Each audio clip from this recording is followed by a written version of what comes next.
রাব্বুল আলামিন বলেন, আল্লাহর ভয় যাদের মধ্যে সৃষ্টি করছো, তোমরা হচ্ছো আমি রব্বুল আলামিনের বন্ধু। আর আমার বন্ধু হিসেবে আমি যাদেরকে স্বীকৃতি দিয়েছি, তাদের দুনিয়াতেও কোনো টেনশন নাই, ওয়ালা খাউফুন আলাইহিম ওয়ালা হুম ইয়াহজানুন। মৃত্যু পরবর্তী জীবনে আখিরাতেও তাদের কোনো টেনশন নাই। চিৎকার মেরে বলুন সুবহানাল্লাহ। আল্লাহ রাব্বুল আলামিন বলছেন, খাঁটি মুমিন হতে পারলে তাদের জন্য তিনটা পুরস্কার। আল্লাহ রাব্বুল আলামিন বলেন, উলাইকা হুমুল মুমিনুনা হাক্কান লাহুম দারাজাতুন ইনদা রাব্বিহিম ওয়া মাগফিরাতুন ওয়া রিজকুন কারীম। আল্লাহ রাব্বুল আলামিন বলছেন, খাঁটি এবং পাক্কা মুমিন হতে পারলে আমি তাদের জন্য রব্বুল আলামিন খাঁটি মুমিন হওয়ার একটা সার্টিফিকেট দান করলাম।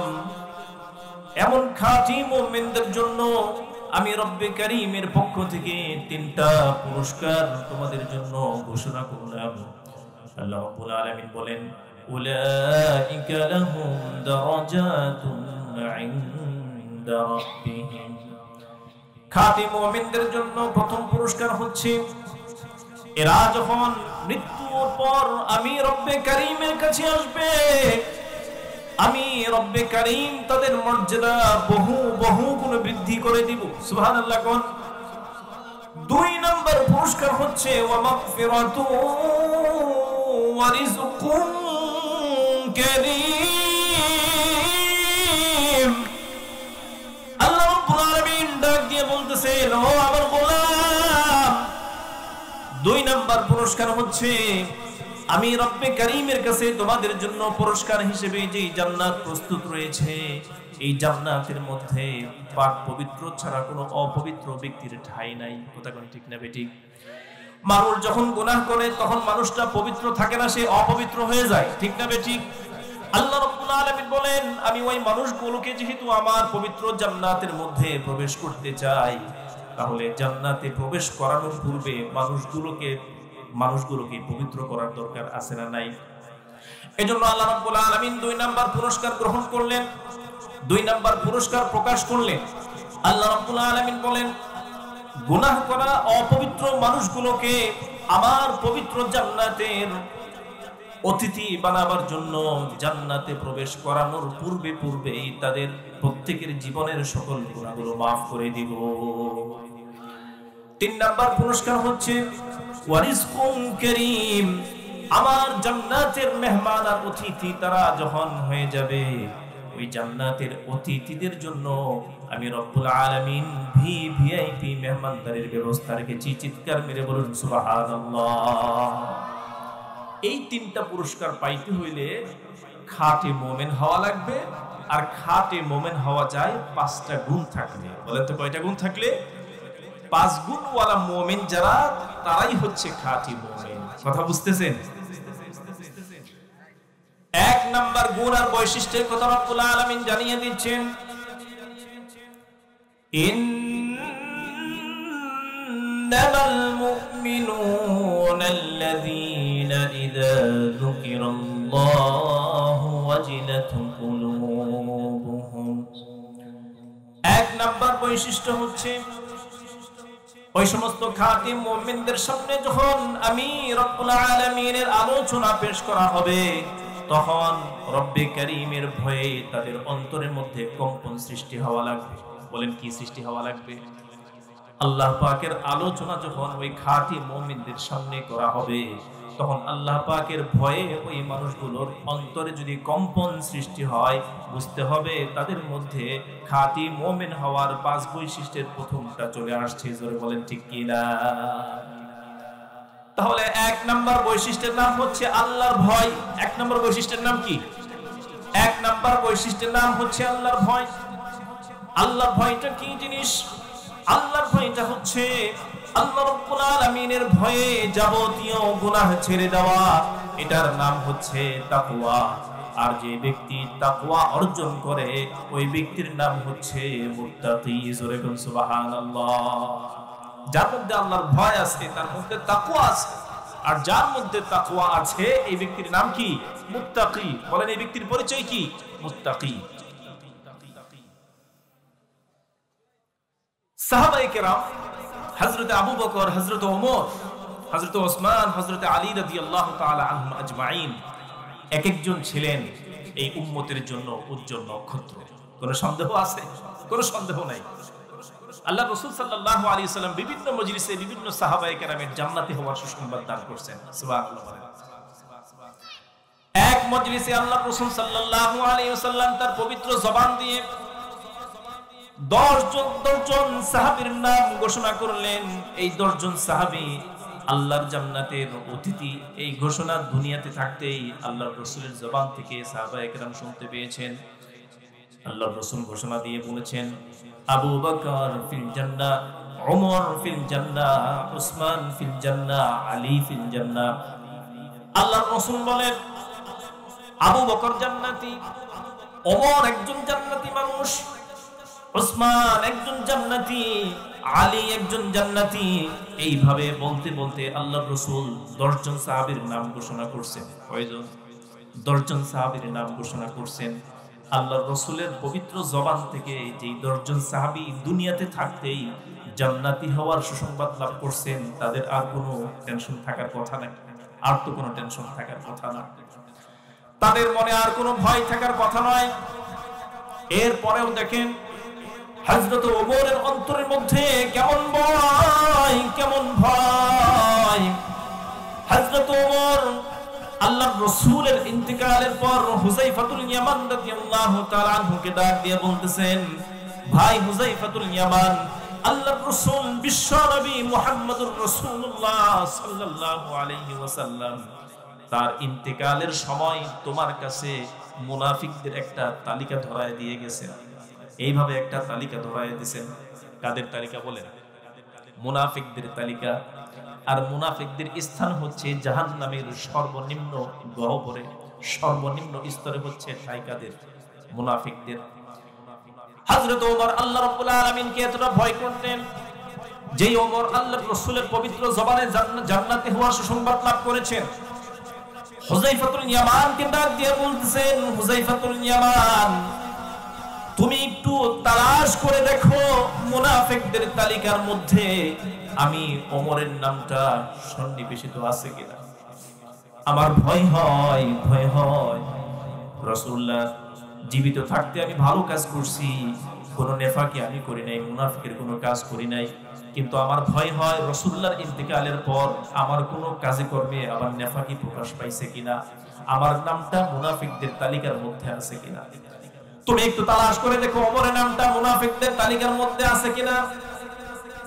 হুযায়ফাতুল ইয়ামান রাদিয়াল্লাহু তাআলা আনহু ডাক দিয়ে বলতেছে, খলিফাতুল মুসলিমিন, আল্লাহর রাসূল আমার কাছে মুনাফিকদের যেই তালিকা ধরিয়ে দিয়ে গিয়েছেন, এই তালিকাটা হচ্ছে একটা টপ সিক্রেট তালিকা। এই তালিকার মধ্যে কাদের কাদের নাম আছে এটা প্রকাশ করা যাবে না, বলা যাবে না। এখন হযরত ওমরের টেনশন বাড়ছে না কমছে? টেনশন আরো বেড়ে গেছে।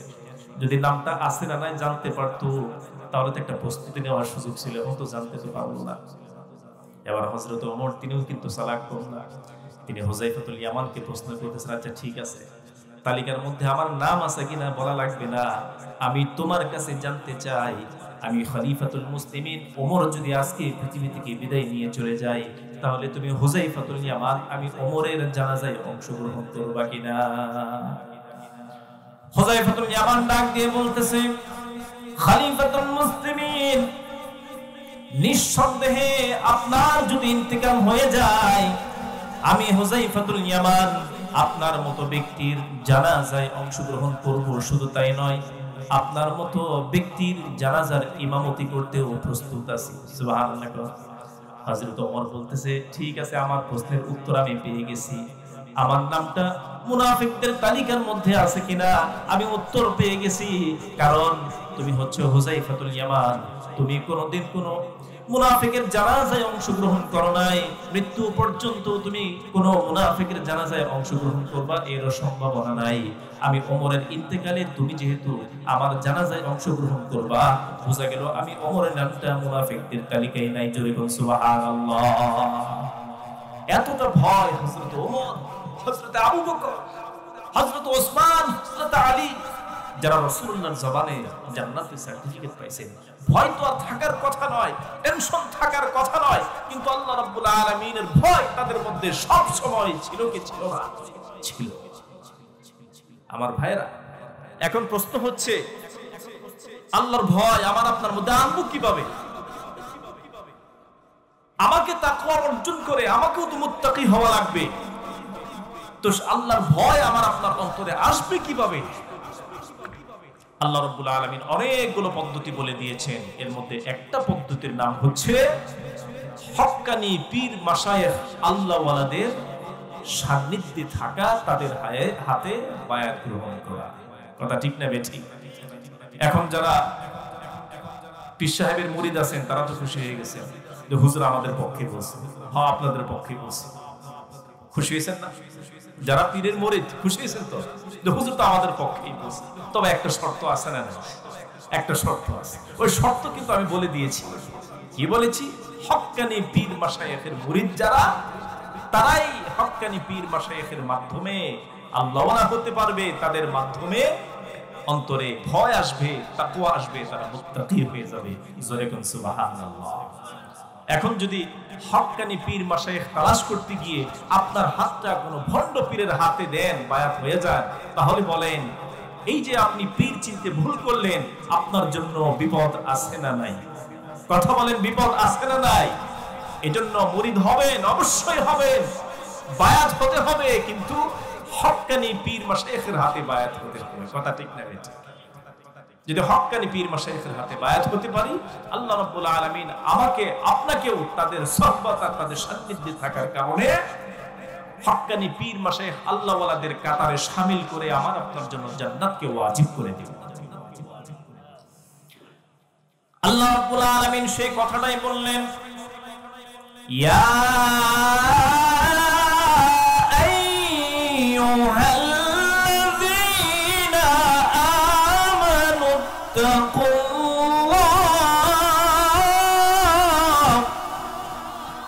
ইয়া আইয়ুহাল্লাযীনা আমানুত্তাকুল্লাহ ওয়া কুনু মা'আস সাদিকিন। আল্লাহ রাব্বুল আলামিন বলেন, হে ইমানদারেরা, আমি রব্বুল আলামিনকে ভয় করো। আর ভয় তোমাদের মধ্যে কিভাবে আসবে, তাকওয়া কিভাবে আসবে, মুত্তাকি কিভাবে হতে পারবে, তার একটা পথ এবং পদ্ধতি আমি রব্বুল আলামিন তোমাদেরকে জানিয়ে দিলাম। ওয়া কুনু মা'আস সাদিকিন। তোমরা যদি হক্কানি পীর মাশায়েখ সত্যবাদী আল্লাহওয়ালাদের সান্নিধ্যে থাকতে পারো, তাদের হাতে বায়াত গ্রহণ করতে পারো, এর মাধ্যমে আল্লাহ রাব্বুল আলামিন সাধারণ মানুষদেরকে হক্কানি পীর মাশায়েখ আল্লাহওয়ালাদের কাতারে শামিল করে দিবেন। যিনি, তিনি কে? আর জোরে বলেন, তিনি কে? আল্লাহর রাসূল সাল্লাল্লাহু আলাইহি ওয়াসাল্লাম সাহাবায়ে কেরামকে বনি ইসরাইলের এক ব্যক্তির ঘটনা শোনাচ্ছেন। কানা ফি বনি ইসরাঈল রাজুলুন কাতালা 99 ইনসানান। আল্লাহর রাসূল সাহাবায়ে কেরামকে বনি ইসরাইলের এক ব্যক্তির ঘটনা শুনিয়ে বলছেন, বনি ইসরাইলের এক ব্যক্তি একজন কন্ট্রাক্ট কিলার ছিল, সিরিয়াল কিলার ছিল। একজন নয়, দুইজন নয়, 50 জন নয়, মানুষ হত্যা করতে করতে তার সংখ্যা পৌঁছে গিয়েছিল 99 জনে। কতজন? বনি ইসরাইলের এক ব্যক্তি একাধারে 99 জন মানুষকে হত্যা করছে। 99 জন মানুষকে হত্যা করার পর তার অন্তরে অনুশোচনা এসেছে, হায় রে, আমাকেও তো একদিন মরা লাগবে কি লাগবে না? আমি যে নিরপরাধ 99 জন মানুষকে হত্যা করছি, এর কি বিচার হবে? আল্লাহ কি আমাকে মাফ করবে কিনা? এখন সে একটা রাস্তা পাওয়ার জন্য, সঠিক সিদ্ধান্ত পাওয়ার জন্য, তার জন্য তওবার দরজা খোলা আছে কিনা এটা জানার জন্য একজন আল্লাহওয়ালার কাছে গিয়ে ফতোয়া জানতে চাইলেন। আলাহু তাওবাতুন, হে আল্লাহর ওয়ালি, আমি তো 99 জন মানুষকে হত্যা করছি, আমার জন্য তওবার দরজা খোলা আছে কিনা? আল্লাহর ওয়ালি বলতেছে, তোরে যদি আল্লাহ ক্ষমা করে তাহলে জাহান্নাম বানাইছে কার জন্য? কথা বলেন, নৈরাশ করে দিছে। কি করে দিছে? নৈরাশ করে। সে বলতেছে আল্লাহ রাব্বুল আলামিন তোর মতো একজন সিরিয়াল কিলারকে যদি হত্যা মাফ করে দেয়, তার তওবা কবুল করে নেয়, তাহলে আল্লাহ রাব্বুল আলামিন জাহান্নাম বানাইছে কার জন্য? তোকে তো নিঃসন্দেহে জাহান্নামের আগুনে পোড়াইবে। এখন সে চিন্তা করলো খুন করছি কয়টা? 99টা। এখন সেঞ্চুরি পুরা করতে বাকি আছে কয়টা? একটা তো সামনে আছে। কথা কোন ঠিক না বেটি? মাফ তো পাবোই না, তাহলে সেঞ্চুরিটা পুরা করি, পৃথিবীর মানুষের কাছে অমর হয়ে থাকবো, মানুষ আমাকে স্মরণ করবে। কথা কোন ঠিক না বেটি? এখন ছুরি দিয়ে পাড়ায় মেরে লাইছে, সেঞ্চুরি পুরা হয়েছে কি হয় নাই? এখন 100টা খুন করার পর আরেকজন আল্লাহর ওলির কাছে গিয়ে মাসালা জানতে চাইছে, আমি 100 নিরাপরাধ মানুষকে হত্যা করেছি, আমার জন্য তওবার দরজা এখন খোলা আছে কিনা আমি আপনার কাছে জানতে চাই। সে বলতেছে না, হ্যাঁ অবশ্যই তোমার জন্য তো তওবার দরজা খোলা আছে। তুমি এই মুহূর্তে ওই সামনের একটা এলাকা দেখা যায়, ওই এলাকায় চলে যাও। ওই এলাকার মধ্যে সত্যবাদী আল্লাহওয়ালা কিছু মানুষ বসবাস করে। বাকি জীবনটা তাদের সাথে, তাদের সান্নিধ্যে, তাদের হাতে বায়াত গ্রহণ করে তাদের সাথে কাটিয়ে দাও। এই উসিলায় আল্লাহ রাব্বুল আলামিন তোমাকে ওলিদের কাতারে শামিল করে দিবেন। সুবহানাল্লাহ। এখন এই লোকটা রওনা হয়েছে আল্লাহওয়ালাদের মহল্লার দিকে। যেতে যেতে কিছু দূর যাওয়ার পর আজরাইল আলাইহিস সালাম উপস্থিত হয়ে গেছে, তার জানটা কবজ হয়ে গেছে, রূহটা নিয়ে চলে গেছে। এখন 2 দল ফেরেশতা আসছে। কয় দল ফেরেশতা? 2 দল ফেরেশতা আসছে। ফাহতাসামাত ফিহি মালাইকাতুল আযাবি ওয়া মালাইকাতুর রাহমা। রহমতের ফেরেশতা, আযাবের ফেরেশতা, 2 দল ফেরেশতা আসছে। এসে এই ব্যক্তির রূহটা নিয়ে টানাটানি শুরু করছে। রহমতের ফেরেশতারা বলতেছে, লোকটা যদি 100 নিরাপরাধ মানুষকে হত্যা করছে, কিন্তু জীবনের শেষ বেলায় আল্লাহওয়ালাদের মহল্লার দিকে রওনা করছে আল্লাহওয়ালা হওয়ার জন্য, তাদের হাতে বায়াত গ্রহণ করার জন্য। অতএব শেষ 12 যা, সব 12 তার। কথা ঠিক না বেঠিক? যদিও খুন করছে 100, কিন্তু শেষ মুহূর্তে আল্লাহওয়ালাদের সাথে তাদের হাতে বায়াত গ্রহণ করে আল্লাহওয়ালা হতে চেয়েছে, তওবা করতে চেয়েছে, তার রূহটা আমরা নিয়ে আল্লাহর জান্নাতে পৌঁছায়া দিব। আযাবের ফেরেশতা বলতেছেন, না না, যেই লোকটা 100 নিরাপরাধ মানুষকে হত্যা করছে সে কখনো জান্নাতি হতে পারে না, তার রূহটাকে আমরা নিয়ে আল্লাহর জাহান্নামে পৌঁছায়া দিব। আল্লাহ রাব্বুল আলামিন এই দৃশ্য দেখে একজন ফেরেশতা পাঠিয়ে দিলেন। ফেরেশতা এসে ঘোষণা দিল, এই ফেরেশতারা তোমরা পরস্পরে ঝগড়া করো না, তোমরা খেয়াল করে দেখো তো এই লোকটা যে স্থানে মৃত্যুবরণ করেছে, এই স্থান থেকে তার বাড়ির দূরত্ব আর আল্লাহওয়ালাদের মহল্লার দূরত্ব মাপ দিয়ে দেখো, তার মৃত্যুর স্থানটা কোন দিকে কাছাকাছি। যদি দেখা যায় মৃত্যুর স্থানটা বাড়ির কাছাকাছি, তাহলে আযাবের ফেরেশতারা তার রূহটাকে নিয়ে যাবে। আর যদি দেখা যায় তার মৃত্যুর স্থান থেকে আল্লাহওয়ালাদের মহল্লার দূরত্ব কাছাকাছি, তাহলে তার রূহটাকে রহমতের ফেরেশতারা নিয়ে আল্লাহর জান্নাতে পৌঁছে দিবে।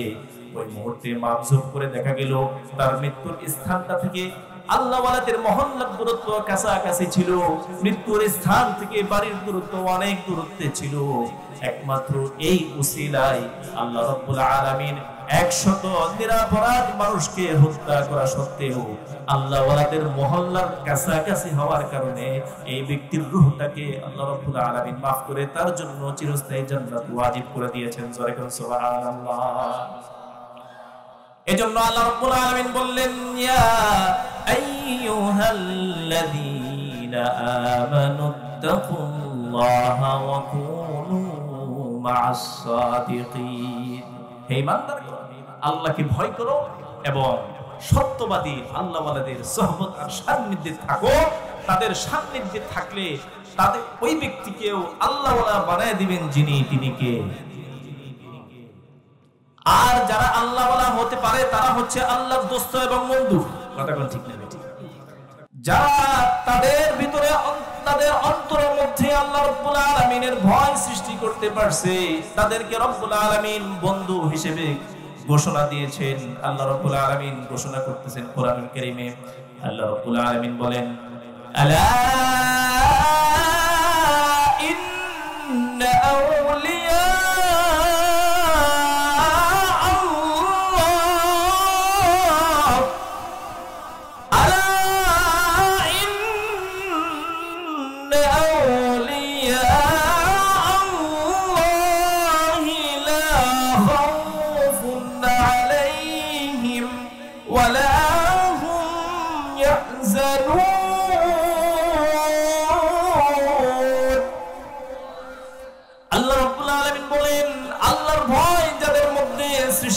করছো, তোমরা হচ্ছ আমি রব্বুল আলামিনের বন্ধু, আর আমার বন্ধু হিসেবে আমি যাদেরকে স্বীকৃতি দিয়েছি তাদের দুনিয়াতেও কোনো টেনশন নাই, ওয়ালা খাউফুন আলাইহিম ওয়ালা হুম ইয়াহজানুন, মৃত্যু পরবর্তী জীবনে আখিরাতেও তাদের কোনো টেনশন নাই। চিৎকার মেরে বলুন সুবহানাল্লাহ।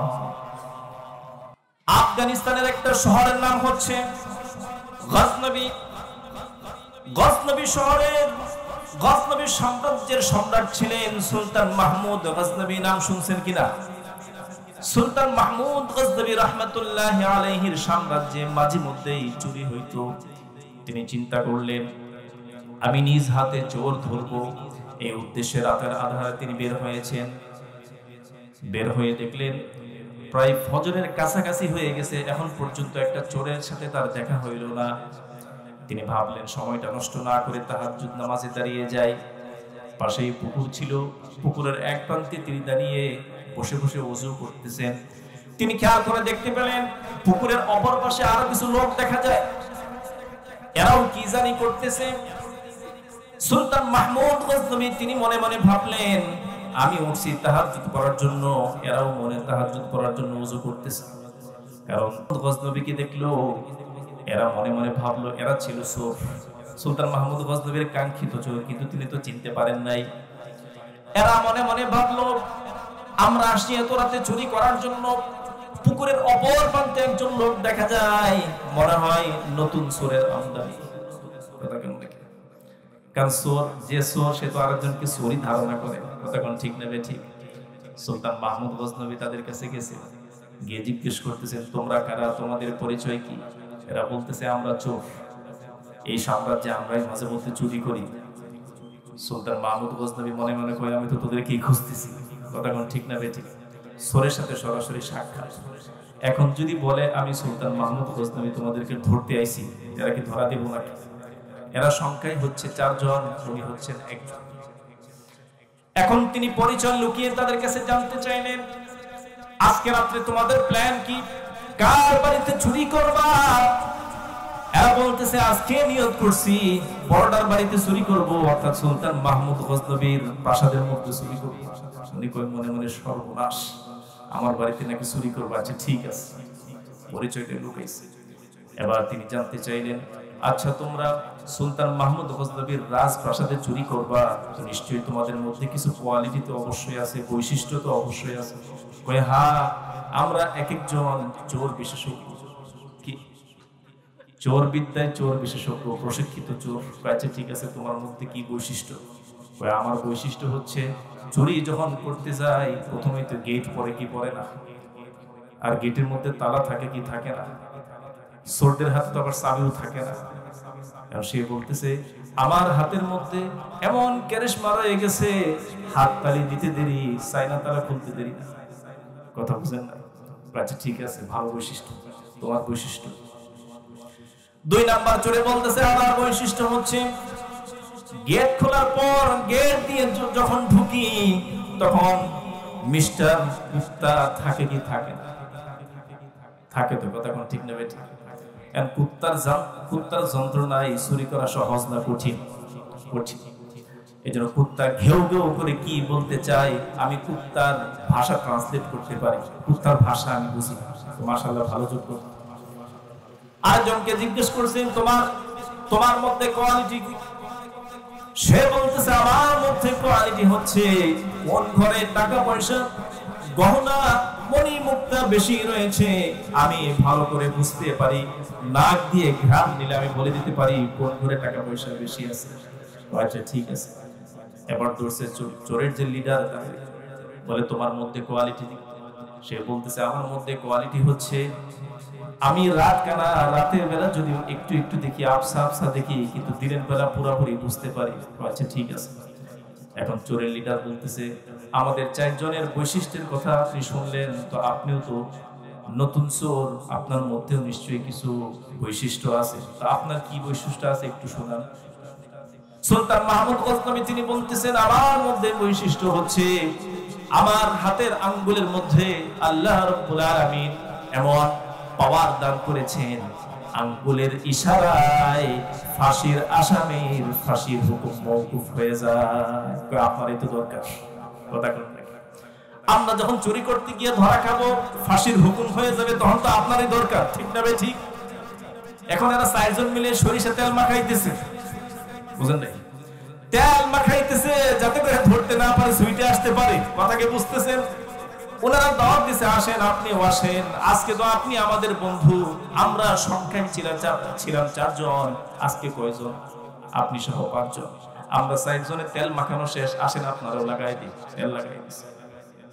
এখন বাড়িতে ঢুকতেছে, যাওয়ার সময় সুলতান মাহমুদ গজনবীর প্রাসাদের শুরুতেই পড়ে গেছে একটা গেট। ওই যে যার হাততালিতে গেট খুলে যায়, তালা খুলে যায়, হাততালি দিতে দেরি, তালা খুলতে দেরি না। এখন ভেতরে প্রবেশ করতেছে, সামনে ছিল একটা কুকুর, কুকুর ঘেউ ঘেউ করতেছে। এখন যেই চুরে কুকুরের ভাষা বোঝে, কুকুরের ট্রান্সলেট করতে পারে, ওই চুরে কুকুরের ঘেউ ঘেউ এর ট্রান্সলেট করে বলতেছে, এই মুহূর্তে কুকুর আমাদেরকে জানান দিচ্ছে বাদশাহ মেহমান নিয়ে রাজপ্রাসাদে ঢুকতেছে। কথা বুঝেন? এখন চোরের সর্দার কয়, বাদশাহ আসবে কোত্থেকে? কয়, হয় না বাদশাহ আছে। কয়, না না, আমরা 5 জন সুর সুলতান মাহমুদ গজনবীর বাড়িতে চুরি করার জন্য যাচ্ছি, এখানে বাদশাহ আসবে কোত্থেকে? কুকুরে এটাই বলছে, তা ট্রান্সলেট হচ্ছে বাদশাহ মেহমান নিয়ে বাড়িতে ঢুকতেছে। কথা ঠিক না বেঠিক? কুকুর তো চিনছে, ওরা তো বুঝে নাই।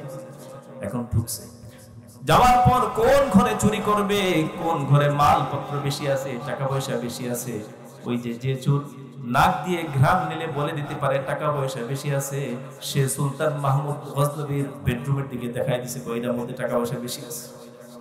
সুলতান মাহমুদ গজনবী কয়, আচ্ছা ঠিক আছে, ঢুক, তাড়াতাড়ি ঢুক। এখন ঢুকছে, ঢোকার পরে 5 জনে 5টা গাট্টি বানছে। গাট্টি তৈরি করতে করতে ফজরের টাইম হয়ে গেছে। ইতিমধ্যে তারা ক্লান্ত শরীর, একটু চোখের মধ্যে ঝিমঝিম ভাব চলে আসছে। এরা ভাবলো এখন তো সকাল হয় নাই, আমরা একটু রেস্ট নেই, এরপরে সকাল হওয়ার আগেই চলে যাবো। রেস্ট নিতে গিয়ে সব গেছে ঘুমায়। কথা বুঝেন? রেস্ট নিতে গিয়ে সবগুলো ঘুমায় গেছে। সুলতান মাহমুদ গজনবী বাহির দিয়ে তালা মারে গিয়ে সিংহাসনে বসছে। তার মন্ত্রীকে পাঠিয়ে দিছে, তাড়াতাড়ি যাও, আমার বেডরুমে তালা খুলে দেখো, আমার ঘরে 4 জন মেহমান বসা আছে, অপেক্ষা করতেছে, মেহমানদেরকে নিয়ে আসো। আনার পরে সুলতান মাহমুদ গজনবীর রাজধানীতে, তার সাম্রাজ্যে এবং আজকের রাত্রিতে তার প্রাসাদে চুরি করার অপরাধে ফাঁসির আদেশ দিয়েছে। কিসের আদেশ? ফাঁসির আদেশ দিয়ে দিছে। এখন 4 সুরের মধ্যে 3 সুর কান্নাকাটি করতেছে, হাও মাও করে কাঁদতেছে, ফাঁসি হয়ে যাবে। 4 সুরের মধ্যে একজন, যিনি চোরের নেতা, তিনি হাসতেছেন। সুলতান মাহমুদ গজনবী ডাক দিয়ে বলে, কিরে তোর কি মৃত্যুর ভয় নাই? মৃত্যুর ভয় তো অবশ্যই আছে, কিন্তু যে বা যারা বাদশার বন্ধু, তাদের আবার ভয় কিসের? বলতেছে যে এবার যারা বাদশার বন্ধু, তাদের আবার মৃত্যুর ভয় কিসের? কই বুঝি না, একটু তাফসীর করে রাখো। এবার তাফসীর করে বলতেছে, আমরা গত রাতে সুলতান মাহমুদ গজনবীর বেডরুমে চুরি করছিলাম, ঢুকছিলাম 5 জন, আমরা আছি 4 জন, আরেকজন গেল কই? কথা কোন ঠিক না বেঠি? এই 5ম জন হচ্ছেন আপনি। কথা ঠিক না বেঠি? আমি হচ্ছি রাতগানা। রাতের বেলা যদি আফসা আফসা দেখতে পাই, দিনের বেলা কিন্তু পুরাপুরি বুঝতে পারি লোকটা কে ছিল। ঢুকছিলাম 5 জন, আছি 4 জন, আরেকজন গেল কই? আরেকজন হচ্ছেন আপনি। আপনি হচ্ছেন এই দেশের বাদশাহ সুলতান মাহমুদ গজনবী। আমরা চিনতে পারি নাই, বুঝতে পারি নাই। আর আপনি যেহেতু গত রাতে আমাদের সঙ্গী ছিলেন, আমাদের বন্ধু ছিলেন, আমাদের পূর্ণ বিশ্বাস রয়েছে, বন্ধু হয়ে বন্ধুর গলায় ফাঁসির রশি পরাতে পারবেন না। ঠিক না বেটা? এবার সুলতান মাহমুদ গজনবী ডাক দিয়ে বললেন, বন্ধুত্বের দোহাই যেহেতু দিয়ে দিয়েছ, বন্ধুত্বের দোহাই দেওয়ার কারণে যাও যাও, তোমাদের ফাঁসির আদেশ মওকুফ করে দিলাম। এতক্ষণ পর্যন্ত 3 জন কান্নাকাটি করছে, একজন হাসছে। এবার 4 জনে মিলে কান্নাকাটি করতেছে। কয়জনে মিলে? 4 জনে মিলে কান্নাকাটি করতেছে। সুলতান মাহমুদ গজনবী ডাক দিয়ে বলে, তোমাদের ফাঁসির আদেশ মওকুফ করে দিয়েছি, এরপরেও কান্নাকাটি কেন করছো? তোমাদের তো খুশি হওয়ার কথা। এবার চোরের লিডার বলতেছে, বাদশাহ আপনি আমাদের চোখ খুলে দিয়েছেন, আপনার আদেশ পেয়ে আমরা আমাদের চোখ খুলে গিয়েছে। আপনাকে এক রাতের বন্ধু বানাবার কারণে যদি দুনিয়ার ফাঁসির আদেশ মওকুফ হয়ে যায়, আল্লাহ রাব্বুল আলামিন যিনি বাদশার বাদশা, তাকে যদি বন্ধু বানাইতে পারতাম, আল্লাহ রাব্বুল আলামিন আমাদের গুনাহগুলো maaf করে পরকালের সমস্ত শাস্তি maaf করে জাহান্নাম থেকে মুক্ত করে জান্নাতের মালিক বানায়া দিত। জোরে করে ঠিক না বেটি? এজন্য আল্লাহ রাব্বুল আলামিন কোরআনুল কারীমের মধ্যে ডাক দিয়ে বলছেন, আমি রব্বে কারীমকে বন্ধু বানাও, আমাকে বন্ধু বানাইলে লাভ আছে না নাই? কেমন লাভ আছে? আল্লাহ রাব্বুল আলামিন ডাক দিয়ে বলেন, আলা ইন্না আউলিয়া আল্লাহ। আল্লাহ রাব্বুল আলামিন ডাক দিয়ে বলেন, ও গোলাম, আমি রব্বে কারীমকে এই জমিনে যদি বন্ধু বানাইতে পারো, আমি আমার কসম দিয়ে বলছি আমার কাছে আসতে দেরি হবে, আমি আমার বন্ধুদেরকে বেইজ্জতি করব না, তাদের কোনো টেনশন চিন্তা আমি রব্বে কারীম সইতে পারবো না। আমার কাছে আসতে দেরি হবে, তাদেরকে maaf করে বন্ধুত্বের পরিচয় দিয়ে জান্নাতে ঢুকাইতে দেরি হবে না। চিৎকার মেরে বলেন সুবহানাল্লাহ। এজন্য আমরা আমাদের প্রত্যেকের অন্তরে আল্লাহর ভয় রাখবো। জোরে কোন ঠিক না বেঠিক? আল্লাহ রাব্বুল আলামিন মুমিনদের 5 গুণের বর্ণনা দিতে গিয়ে প্রথম গুণের কথা বললেন, যাদের অন্তরে থাকবে আল্লাহর ভয়, বুঝতে হবে তাদের মধ্যে 5 গুণের 1 গুণ আছে না নাই। 2 নাম্বার গুণের বর্ণনা দিয়ে আল্লাহ রাব্বুল আলামিন বলেন, ওয়া ইযা তুলিয়াত আলাইহিম আয়াতুহু যাদাতুহুম ঈমানা। 2 নাম্বার গুণ হচ্ছে, যখনই এই মানুষগুলোর সামনে কোরআনুল কারীমের তেলাওয়াত হয়, তখন তাদের ঈমান বৃদ্ধি পায়। কথা বলেন, কি বৃদ্ধি পায়? ঈমান বৃদ্ধি পায়। যারা খাঁটি মুমিন, তাদের সামনে যখন কোরআন তেলাওয়াত করা হয়, তারা যখন কোরআন তেলাওয়াত করে, কোরআনের আওয়াজ শুনে, তাফসীর মাহফিল শুনে, ওয়াজ মাহফিল শুনে, তখন তাদের ঈমান বৃদ্ধি পেতে থাকে। জোরে বলুন সুবহানাল্লাহ। যাদের কাছে কোরআন ভালো লাগে না, তাফসীর মাহফিল ওয়াজ মাহফিল ভালো লাগে না, তাফসীর মাহফিলগুলোকে বন্ধ করে দিতে চায়, কোরআনের আওয়াজকে রুদ্ধ করে দিতে চায়, বুঝতে হবে তাদের ঈমান বাড়তেছে না কমতেছে? ঈমান কমতেছে। আর যারা কোরআনের পক্ষে স্লোগান দেয়, কোরআনের পক্ষে জীবন দেয়, কোরআনের পক্ষে কাজ করে, কোরআন শুনলে ঈমান বৃদ্ধি পায়। জোরে কোন ঠিক না বেঠিক?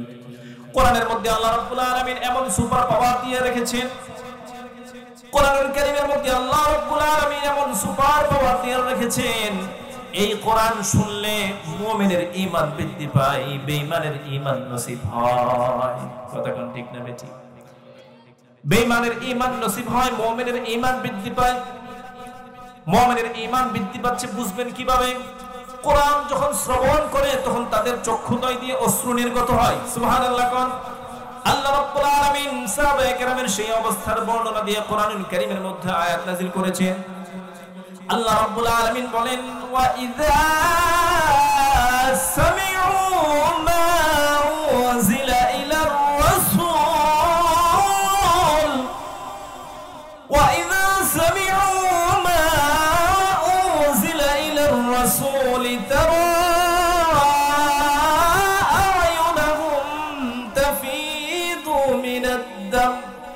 আল্লাহ রাব্বুল আলামিন বলেন, হে রাসূল, আপনার উপর যে কোরআন নাযিল হয়েছে, এই কোরআন সাহাবায়ে কেরাম যখন শ্রবণ করে, আপনি ওই মুহূর্তে তাদের চেহারার দিকে তাকিয়ে থাকলে দেখতে পাবেন কোরআন থেকে সত্যকে উপলব্ধি করার কারণে তাদের চক্ষুদ্বয় দিয়ে অশ্রু প্রবাহিত হচ্ছে।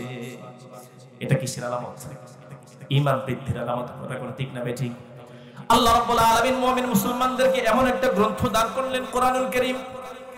এটার মধ্যে এমন মজা, এমন স্বাদ, এমন পাওয়ার দিয়েছেন। কোরআন যার উপর নাযিল হয়েছে, রাসূলুল্লাহর উপর, রাসূলুল্লাহ যখন সাহাবীর জবান থেকে কোরআন শুনেন, রাসূলুল্লাহ নিজের চোখ দিয়ে পানি বের করে।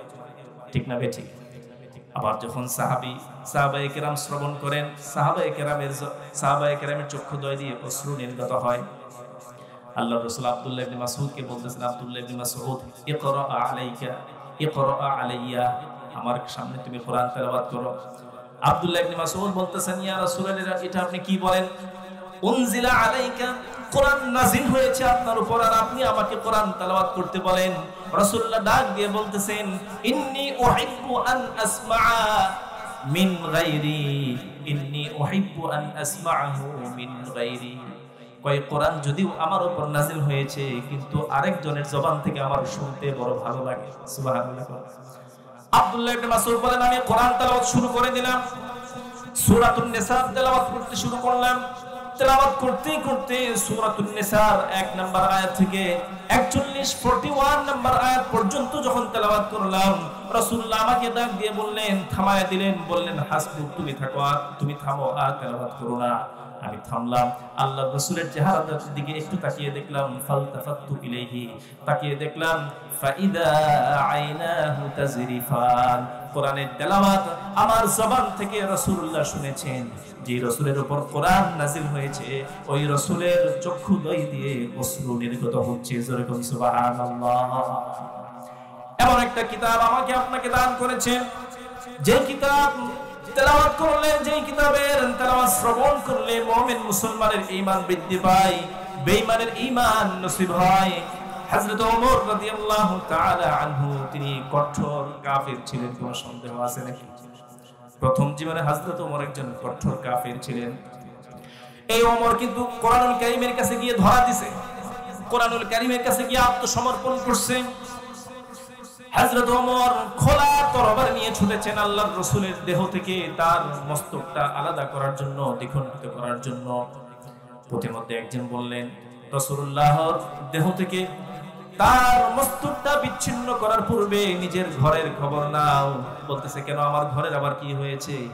বলতেছে, রাসূলুল্লাহর দাওয়াত পেয়ে তোমার বোন এবং ভগ্নপতি মুসলমান হয়ে গেছে। সুবহানাল্লাহ। হযরত ওমর খোলা তরবারি নিয়ে ছুটেছিলেন আল্লাহর রাসূলের বাড়ির দিকে। এবার কি উটান নিয়ে রওনা করেছেন বোন এবং ভগ্নিপতির বাড়ির দিকে। বোন হচ্ছে হযরতে ফাতেমা, ভগ্নিপতি হচ্ছে হযরতে সাঈদ। তাদের বাড়িতে গিয়ে দরজায় কড়া নাড়লেন। ওই মুহূর্তে তারা কোরআনুল কারীমের তেলাওয়াত করছিলেন। হযরত ওমরের উপস্থিতি টের পেয়ে দরজা খুলে দিলেন। ভেতরে যাওয়ার পর তিনি জিজ্ঞেস করলেন, তোমরা কি করছিলা? তারা বললেন, আমরা কোরআনুল কারীমের তেলাওয়াত করছিলাম। এই অপরাধে তাদের উভয়ের উপর চড়াও হয়ে গেলেন। আঘাত করতে করতে তাদেরকে রক্তাক্ত করলেন। তারপরে তারা কোরআন ছাড়লো না, ঈমান থেকে ফিরলো না। তাদের এই মজবুত ঈমান দেখে হযরত ওমর ডাক দিয়ে বললেন, কোরআনের মধ্যে এমন কি স্বাদ পেয়েছো? এত মারলাম, এত রক্তাক্ত করলাম, তারপরেও কোরআন ছাড়তে রাজি নও। কোরআনের মধ্যে কি পেয়েছো, কি স্বাদ আছে, আমাকে একটু তেলাওয়াত করে শোনাও। এবার বোন এবং ভগ্নিপতি তারা বললেন, আপনি হচ্ছেন কাফের, আপনি হচ্ছেন নাপাক। আপনি যদি কোরআনুল কারীমের তেলাওয়াত শুনতে চান, গোসল করে আসেন, পাক পবিত্র হয়ে আসেন, আমরা আপনাকে কোরআনুল কারীমের তেলাওয়াত শোনাবো। হযরত ওমর কাল বিলম্ব না করে গোসল করলেন, কোরআন শোনার জন্য আসলেন। এবার বোন এবং ভগ্নিপতি কোরআনুল কারীমের সূরা তাহা তেলাওয়াত শুরু করে দিলেন। তারা উভয়ে তেলাওয়াত করতেছেন, তাহা মা আনজালনা আলাইকাল কুরআনা লিতাশকা। আল্লাহু আকবার। তারা তেলাওয়াত করতেছেন, তাহা মা আনজালনা আলাইকাল কুরআনা লিতাশকা। এভাবে তেলাওয়াত করছেন, একের পর এক তেলাওয়াত করছেন। হযরত ওমর কোরআনুল কারীমের তেলাওয়াত শুনতে শুনতে তার চক্ষুদ্বয় দিয়ে অশ্রু নির্গত হচ্ছে। দাড়ি মোবারক ভিজে ভিজে চোখের পানিগুলো জমিনে পড়ে যাচ্ছে। হযরত ওমর বললেন, তোমরা থামো, কোরআনের মধ্যে এমন আকর্ষণ আছে আমার মধ্যে, আমার তো আগে জানা ছিল না, পূর্বে আমার খবর ছিল না। হযরত ওমর নিজেকে শান্ত করতে পারলেন না। নিজেকে শান্ত করার জন্য, স্থির করার জন্য বোনের বাড়ি থেকে যে রাসূলুল্লাহর গলাটা ছিনিয়ে আনার জন্য যাচ্ছিলেন, সেই রাসূলুল্লাহর দরবারে এখন যাচ্ছেন ধরা দেওয়ার জন্য। সুবহানাল্লাহ। রাসূলুল্লাহ ওই মুহূর্তে বাইতুল্লাহর পাশে হযরতে যায়েদ ইবনে আরকামের ঘরে বসে সাহাবায়ে কেরামের সাথে জরুরি মিটিং করছিলেন। ওমর রাসূলুল্লাহর দরবারে গিয়ে বললেন, ইয়া রাসূলুল্লাহ, আমি আপনার কাছে এসেছি, কিছু আলাপ আছে। হযরতে হামজা রাদিয়াল্লাহু তাআলা আনহু বললেন, ওমর, কোন উদ্দেশ্যে এসেছো?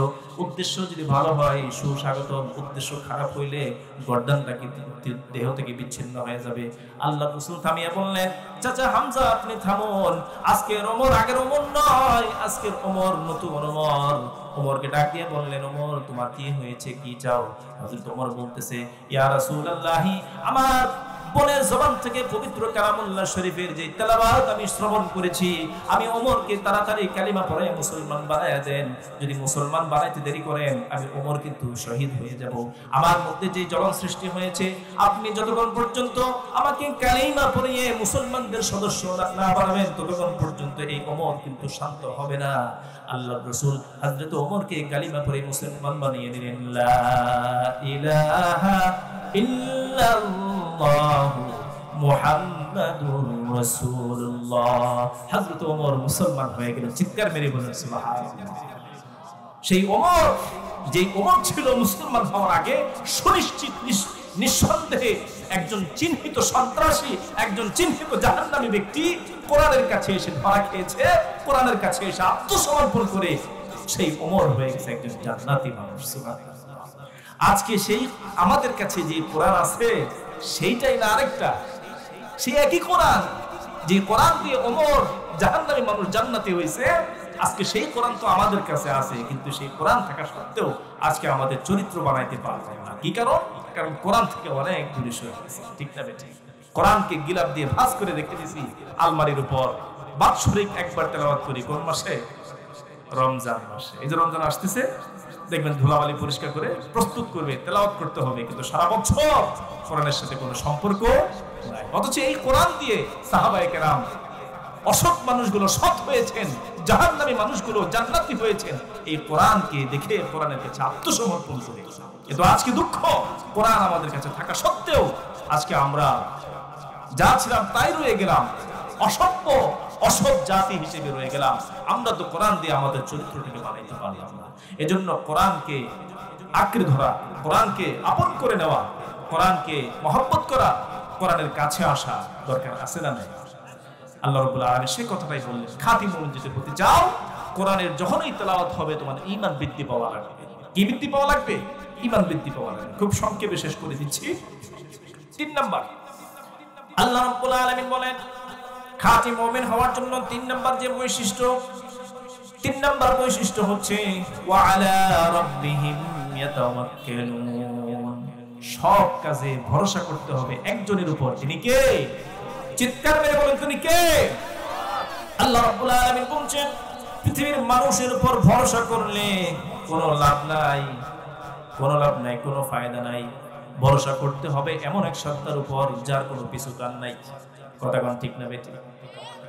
আমরা যাদের উপর ভরসা করি তাদের পিছুটান আছে না নাই? বহুমুখী পিছুটান আছে।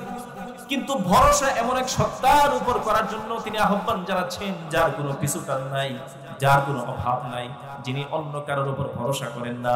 এজন্য আল্লাহ রাব্বুল আলামিন উদাত্ত আহ্বান জানিয়ে তিনি বলছেন, ফাইযা আযামতা ফাতাওয়াক্কাল আলাল্লাহ। তোমরা যখন কোনো কাজের সিদ্ধান্ত নিবা তখন ভরসা করবা কার উপরে? আল্লাহর উপরে। আমার স্ত্রী সন্তান হয় না, তো সন্তান কি বাবার কাছে চাইবো না আল্লাহর কাছে?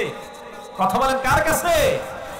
আমার মান্নত করার দরকার পড়ছে কোনো একটা কাজের জন্য, আমি অসুস্থ, আমার ছেলে বিদেশ যাবে, অসুস্থ, বা যে কোনো বিপদ আপদে পড়ছে, মানুষ মান্নত করে কি করে না? মান্নত করা তো ভালো জিনিস, খারাপ না। এই মান্নত হবে মাজারে না আল্লাহর নামে? মান্নত হবে আল্লাহর নামে। কার নামে? মাজারে কোনো পীর সাহেবের নামে মান্নত করা যাবে? যাবে না। কষ্ট পাইতেছেন? খুব সংক্ষেপে শেষ করে দিচ্ছি, আপনাদের কষ্ট হচ্ছে। তাহলে মান্নত হবে আল্লাহর নামে। আল্লাহর সৃষ্ট কোনো বান্দার নামে, কোনো মাজারের নামে কখনো মান্নত হতে পারে না। এটা কোরআনের কথা, কোরআনের সঠিক মেসেজটা আমি আপনাদের কাছে পৌঁছাইলাম। এটা শরীয়তের কথা, শরীয়তের মাসআলা। 4 নাম্বার, খাঁটি ইমানদারের 4 নাম্বার বৈশিষ্ট্য, আল্লাযীনা ইউকিমুনাস সালাতা ওয়া মিম্মা রাযাকনাহুম ইউনফিকুন। খাঁটি মুমিন যিনি হবে তার মধ্যে নামাজ প্রতিষ্ঠা থাকা লাগবে। কি থাকা লাগবে বলেন তো? নামাজ থাকা লাগবে। অতএব নামাজবিহীন যে কোনো ব্যক্তি নিজেকে পাক্কা মুমিন হওয়ার দাবি করবে, এ ভণ্ড এবং মিথ্যুক। কথা ঠিক না বেঠিক? আল্লাহ রাব্বুল আলামিন বৈশিষ্ট্যের কথা বলে দিলেন, নামাজবিহীন, নামাজ ছাড়া কোনো ব্যক্তি নিজেকে কোনো খাঁটি মুমিনের দাবিদার হতে পারে না। কথা পরিষ্কার, ঠিক কি না? 5 নাম্বার, আল্লাহ রাব্বুল আলামিন বলেন, ওয়া মিম্মা রাযাকনাহুম ইউনফিকুন। আল্লাহ রাব্বুল আলামিন বলেন, গোলাম আমি তোমাদেরকে যে সম্পদ দান করেছি, আমার দেয়া সম্পদ থেকে আমার পথে দান করা লাগবে। সম্পদ আল্লাহ পাক আমাকে দিয়েছেন, এই সম্পদ হচ্ছে আমার কাছে আমানত। সম্পদ কি? আমার কাছে আমানত। শুধু সম্পদ নয়, মাথা থেকে পা পর্যন্ত আমার দেহের প্রত্যেকটা অঙ্গ প্রত্যঙ্গ সব কিছুর মালিককে। আমি আমার দেহের মালিক নই, আমি আমার হাতের মালিক নই, দুইটা চোখের মালিক নই। আমার দেহের প্রত্যেকটা অঙ্গ প্রত্যঙ্গের মালিক হচ্ছে আমার আল্লাহ। আর আমি হচ্ছি তার হেফাজতকারী, আমি হচ্ছি, আমার কাছে আমানত রাখা হয়েছে। তাহলে সম্পদের মালিকানা বানিয়েছেন আল্লাহ রাব্বুল আলামিন। এই সম্পদ খরচ করতে হবে আল্লাহর পথে। এই ব্যাপারে আল্লাহ পাকের দিক নির্দেশনা রয়েছে। আল্লাহ রাব্বুল আলামিন কোরআনুল কারীমে স্পষ্ট ভাষায় জানিয়ে দিয়েছেন, ওয়া আনফিকু মিম্মা রাযাকনাকুম মিন ক্বাবলি আন ইয়াতিয়া আহাদাকুমুল মাউত ফায়াকুল রাব্বি লাউলা আখখারতানি ইলা আজালিন করিব। আল্লাহ পাক বলেন, ওই দিন আসার পূর্বেই তোমরা তোমাদের সম্পদ আল্লাহর পথে দান করো। যেই দিন মৃত্যু চলে আসবে আর তুমি বলবা, আল্লাহ আমাকে একটু সুযোগ দাও, একটু সময় দাও, ফাসাদদাকা ওয়া কুম মিনাস সালিহিন, আমি তো আমার সম্পদ ব্যয় করতে পারি নাই, এখন একটু সময় দাও, একটু সুযোগ দাও। আজরাইলকে বলো 5টা মিনিট পরে আসার জন্য, আমি তো বুঝতেছি নিশ্চিত আমার মৃত্যু হয়ে যাবে, 5টা মিনিট সময় দাও। আমার যে অঢেল সম্পত্তি, এই সম্পত্তি আল্লাহর পথে দান করি, ওয়া কুম মিনাস সালিহিন, এবং একটু নেককার হয়ে তারপরে আজরাইলের হাতে ধরা দেই। এই কথা মানুষ বলবে, এই সুযোগ দেওয়া হবে না।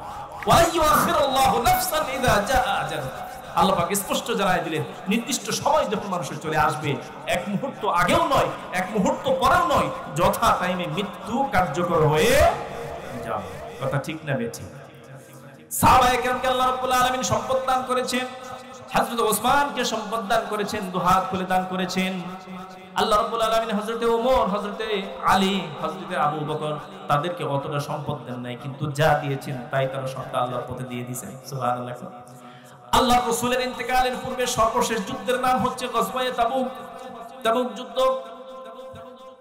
তাবুক যুদ্ধের জন্য আল্লাহর রাসূল সাহাবায়ে কেরামকে বললেন, যুদ্ধ করতে গিয়ে টাকা পয়সা লাগবে, সামানাপত্র লাগবে, তোমাদের কার কাছে কি আছে নিয়ে আসো। সাহাবায়ে কেরাম দিয়েছেন, অকাতরে দিয়েছেন। হযরত ওমর তিনি ভাবছেন, আমি তো এই পর্যন্ত কোনোদিন হযরত আবু বকরকে নেকির দিক থেকে পেছনে ফেলতে পারি নাই, আজকে আমার সম্পদ যা আছে অর্ধেকটা গজওয়ায়ে তাবুকের জন্য দান করে দিব, আবু বকরকে পিছে ফেলে দিব। কে চিন্তা করতেছে? হযরত ওমর। তিনি চিন্তা করতেছেন, আমার সম্পদের যা আছে অর্ধেকটা দিয়ে দিব, আবু বকরকে আজকে পিছে ফেলে দিব, আবু বকরকে আজকে ফেল মারতে হবে, আমি আজকে জয়লাভ করব। হযরতে ওমর রাদিয়াল্লাহু তাআলা আনহু তাবুক যুদ্ধের জন্য তার সম্পদের অর্ধেক নিয়ে আসলেন। আল্লাহর রাসূলকে বললেন, ওমর কি আনছো? হুজুর আমার যা ছিল তার অর্ধেক তাবুক যুদ্ধের জন্য দান করে দিয়েছি। এবার হযরত আবু বকরের পালা। আবু বকরকে ডাক দিয়েছেন, আবু বকর তুমি কি আনছো? আবু বকর বলতেছে, ইয়া রাসূলুল্লাহ, ইয়া হাবিবাল্লাহ, আমি আবু বকরের ঘরে যা কিছু ছিল সব কিছু আপনার জন্য নিয়ে এসেছি। সুবহানাল্লাহ। তাহলে ওমর অর্ধেক দিছে, অর্ধেক রাখছে, ঠিক না বেঠিক? আবু বকর সবটাই দিছে। আল্লাহর রাসূল প্রশ্ন করলেন, আবু বকর তাহলে তোমার পরিবারের জন্য তুমি কি রেখে এসেছো? আবু বকর বলতেছে, ইয়া রাসূলুল্লাহ, ইয়া হাবিবাল্লাহ, আমার পরিবারের জন্য আর আমার ঘরের জন্য আল্লাহ এবং তার রাসূলকে রেখে এসেছি। চিৎকার মেরে বলুন সুবহানাল্লাহ। আল্লাহর রাসূল হযরত আবু বকরের উপর খুশি হয়ে গেছে, আল্লাহর রাসূল হযরত ওমরের উপর খুশি হয়ে গেছে। তাহলে আমরাও যদি আবু বকর, ওমর এবং রাসূলুল্লাহর সাথে জান্নাতে থাকতে চাই, জান্নাতে তাদের তিনজনের সঙ্গী হতে চাই, তাহলে দুনিয়াতে থাকতেই তাদেরকে সঙ্গী বানানোর দরকার আছে না? সঙ্গী হইতে হলে আগে জান্নাতে যাওয়া লাগবে। কথা কোন ঠিক না বেঠিক? এখন জান্নাতে যাব কিভাবে? আল্লাহ পাক সেই পদ্ধতি বলে দিয়েছেন। আল্লাহ রাব্বুল আলামিন কোরআনুল কারীমে জানিয়ে দিয়েছেন, ইন্নাল্লাহা আশতারা মিনাল মুমিনিনা আনফুসাহুম ওয়া আমওয়ালাহুম বিআন্না লাহুমুল জান্নাহ। আল্লাহ রাব্বুল আলামিন স্পষ্ট ভাষায় জানিয়ে দিয়েছেন, ইন্নাল্লাহা আশতারা মিনাল মুমিনিনা আনফুসাহুম ওয়া আমওয়ালাহুম বিআন্না লাহুমুল জান্নাহ। আল্লাহ রাব্বুল আলামিন বলতেছেন, হে মুমিন, হে মুসলমান, আমি রব্বুল আলামিন তোমাদের দুই জিনিসের বদলে আমার একটা জিনিস বিক্রি করে দিছি। সুবহানাল্লাহ। আল্লাহ রাব্বুল আলামিন বললেন, তোমাদের জান এবং তোমাদের মাল। বলেন কি কি? তোমাদের জান এবং তোমাদের মাল আমার পথে যখন ডাক আসবে, জান দেওয়া লাগবে। আমার পথে আমার মসজিদ নির্মাণ করার জন্য, আমার ঘর নির্মাণ করার জন্য, আমার রাসূলের ঘর মাদ্রাসা নির্মাণ করার জন্য, আমার পথ বলতে যা কিছু বোঝায় ফি সাবিলিল্লাহ, আল্লাহর রাস্তায়, আল্লাহর রাস্তা বলতে যা কিছু বোঝায়, সবখানে যখন ওই ডাক আসবে তখনই দান করা লাগবে। তাহলে তোমরা তোমাদের দুই জিনিস, একটা হচ্ছে জান আর একটা হচ্ছে মাল। বলেন কি কি? আল্লাহ রাব্বুল আলামিন বলেন, তোমাদের জান এবং তোমাদের মাল এই দুইটা যদি আমার পথে ব্যয় করতে পারো, বিআন্না লাহুমুল জান্নাহ, আমি রব্বুল আলামিন এই দুইটার বিনিময়ে তোমাদের কাছে আমার জান্নাতটাই বিক্রি করে দিলাম। যখন সুবহানাল্লাহ। তাহলে জান এবং মালের ডাক যখন আসবে, তখন আমি আপনি আমাদের সামর্থ্য অনুযায়ী যদি দান করি, তাহলে আমি জান্নাতটা কিনে নিলাম। এবার জান্নাতটা কেনার পরে ওই তিনজনকে আবার সঙ্গী বানাইতে হবে। কথা কোন ঠিক না বেঠিক?